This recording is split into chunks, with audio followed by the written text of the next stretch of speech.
The True Confessions of Charlotte Doyle by Avi. An important warning. Not every 13-year-old girl is accused of murder, brought to trial, and found guilty. But I was such a girl, and my story is worth relating, even if it did happen years ago. Be warned, however, this is no story of a bad boy. Know what Katie did. If strong ideas and actions offend you, read no more. Find another companion to share your idle hours. For my part, I intend to tell the truth as I lived it.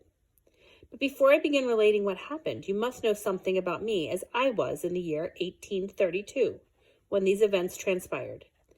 At that time, my name was Charlotte Doyle, and though I have kept the name, I am not, for reasons you will soon discover, the same Charlotte Doyle.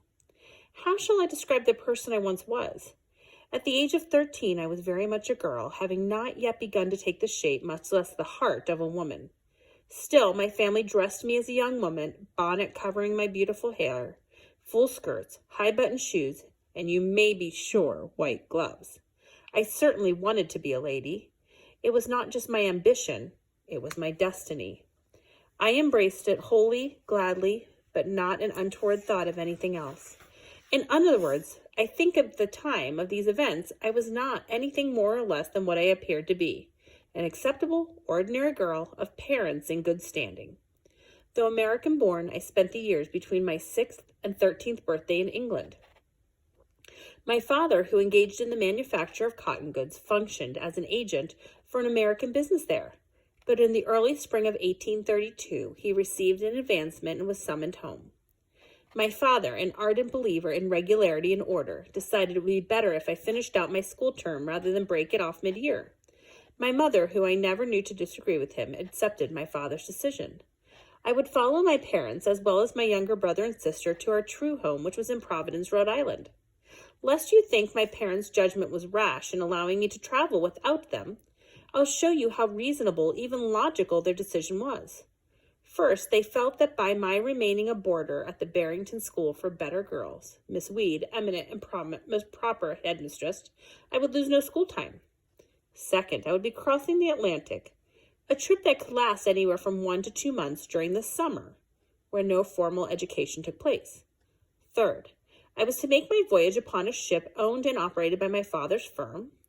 Fourth, the captain of this ship had acquired a reputation, so my father informed me of quick and profitable Atlantic crossings.